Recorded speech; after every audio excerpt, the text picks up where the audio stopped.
ơi.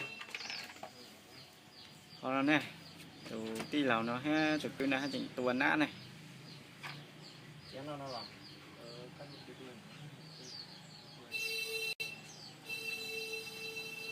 anh nhấp lên.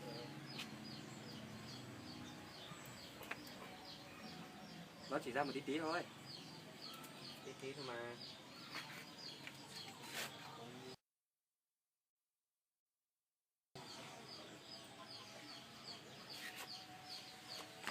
Để em cầm cái này để em dốc lên.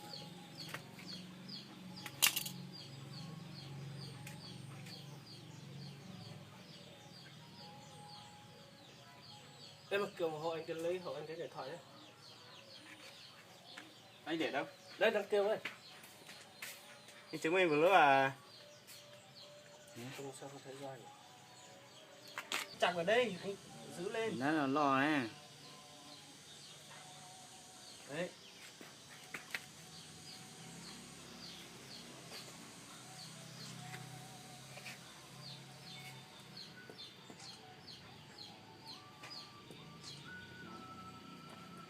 Lấy con dao to đi.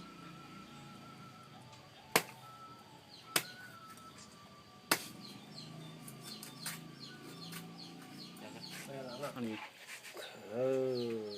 Lo tiểu.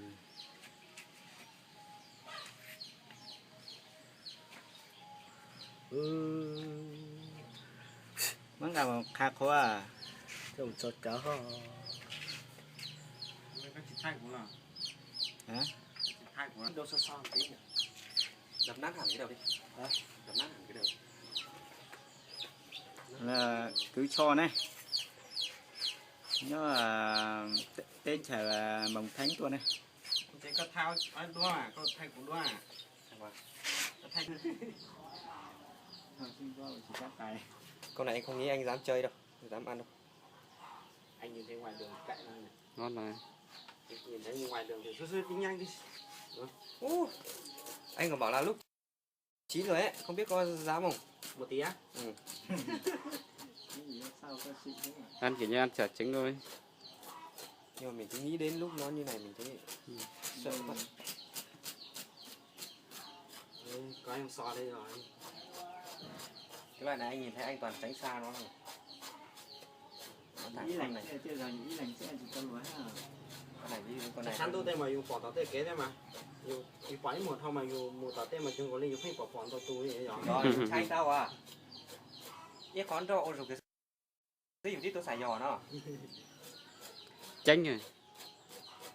Nhưng mà dám nó cũng sợ mình mà. Sợ chứ, nó sợ mình hơn mình sợ nó chứ. Nó chỉ trừ phi là đường cùng thì nó mới Tấn công rồi. qua lại thôi.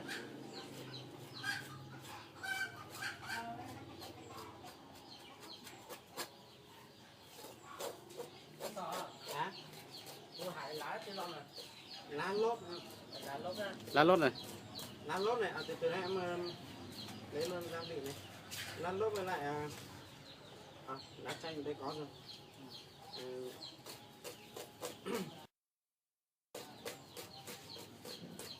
Em xem ở trên đây có đó thôi, lá lốt thôi em. Lá lốt thì anh có gì anh tìm đây.